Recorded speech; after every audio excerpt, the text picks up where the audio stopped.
I won a contract. I need to pay for the product before delivering it to the government client. Wait. I don't feel comfortable with that. How am I able to provide $30,000 to this vendor who I do not know? When I won this government contract, isn't the government supposed to give me the money so then I can pay them to get you the product that I sold to them? Because I'm the one that won the contract. And if the government wanted it, wouldn't they just go directly to them? This is a scenario that has been presented to yours truly, who has been awarded well over $50 million, well over that, by those who I mentor.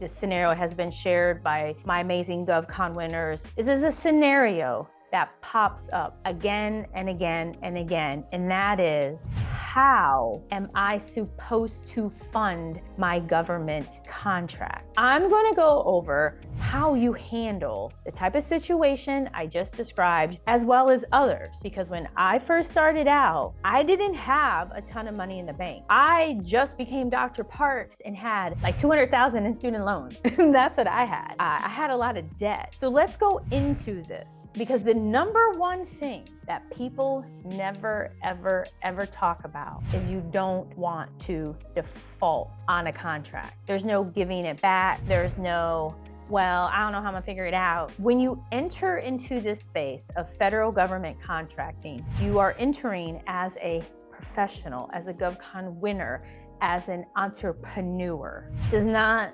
Cash App, Venmo, business, let's play some games. This is not that. Often the government will ask you, have you ever defaulted on a contract? And if so, was it within the past 3 years? So I'm here to help prevent any and all of that so that you find, bid, and win profitable, y'all, federal government contracts. When I first started out, I pulled monies from my 401k. I fortunately had a 401k from when I taught online for a local community college. I believe I had maybe $10,000 at that time. So I was able to pull that money out. I took it out as a loan. Yes, I had a lot of penalties. Yes, it really sucked. And yes, I never repaid it. It's okay, because I've since then exponentially grown as a result of taking out that loan from my 401k. This is a decision each and every one of you need to make, because there are consequences unless you meet the age requirement to pull from your 401k. And if you don't have a 401k, no worries. Another option, if you need funding. So if you have really amazing credit, I mean, you can go on one of these different apps that are out there to check your credit. There's actually a website you can go to for free. You can go to annualcreditreport.com. It is supported by the federal government, because sometimes if you go to the other sites, you get this amazing credit score and you feel really good and you're like, yes, I'm gonna get that loan, that car, that apartment, that house, and then you find out maybe the score was inflated. So go to the website, check it out. You are entitled to a free credit report every year. It is not a scam. So if you have really good credit, this is where you need to have a really strong relationship with your business banker. In order to achieve that, I advocate that you have a bank account in a big bank like Bank of America, PNC, as well as you bank with a really small bank. So we bank with a bank called Cogent. They're really small. I can text them. They're really nice. They're awesome. They're always there for us. And with a small bank, a credit union, when they get to know you and you have really good credit, oh my gosh, you won a contract? You need $30,000, $35,000 to fund it? Let's see what we can do.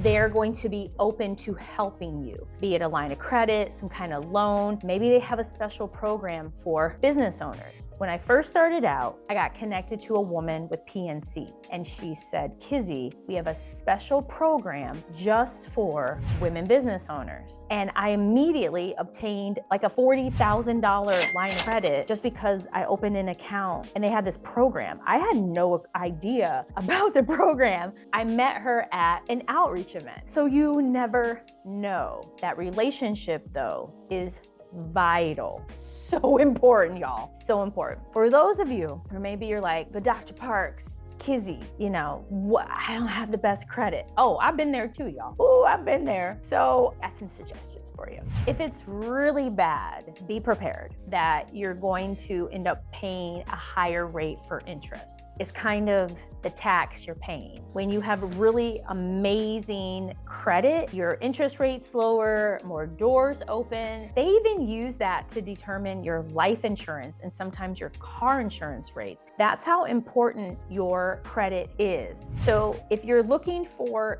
business funding, you may end up with a cabbage type company who was recently bought by American Express.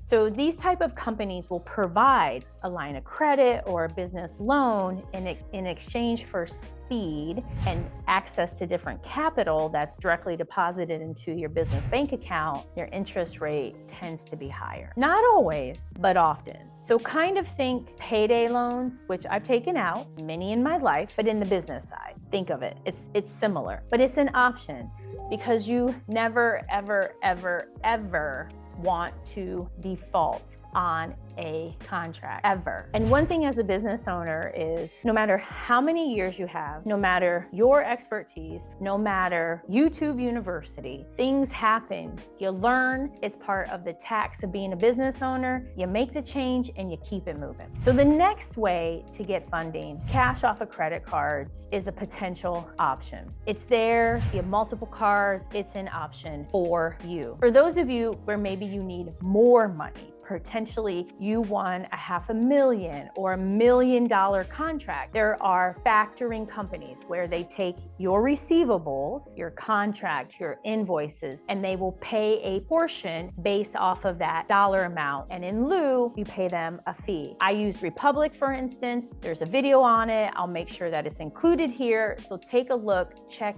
it out. For those of you who are in construction or an area where there's some type of bonding, chances are you can use that to get your receivables early so you can take care of all of the different materials, paying any kind of subs who you need to pay. What's key is, regardless of the approach that you take, you must do your research. I promise you, the money is there. Let me tell you how I know.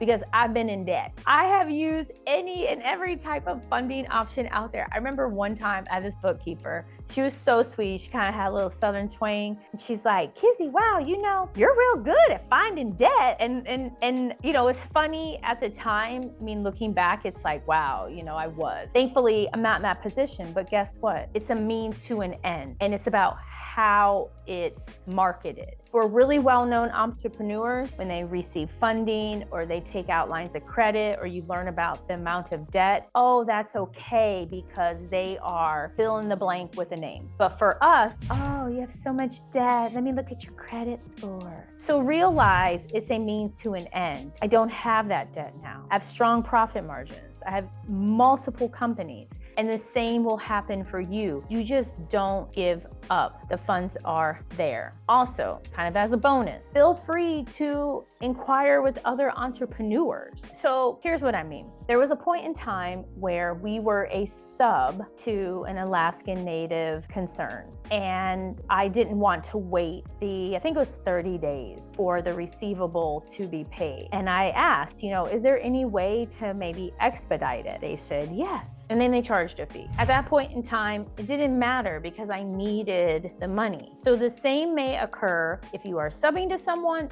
or if you are friendly with another entrepreneur. Potentially, they have the money that they can front to you, and then you pay them some type of fee. Regardless of the choice, regardless of your path, I can't wait to hear how y'all go about this because you're amazing, you're GovCon winners, you wanna follow, you wanna subscribe, you wanna share, you wanna hit that notification button, comment below. Please go to, if you haven't already, go to govconwinners.com because I'm going to release very soon a special webinar for y'all. In addition to, I have a few more seats left in my class. Feel free to email me. Also, are y'all ready for this? Y'all ready for this? You're amazing. You're doing it. You're doing it. The government has well over $500 billion, y'all. Don't give up. Don't let not having access to capital keep you from being in this space, okay? You can do it and you will find it because everything is possible. Take care.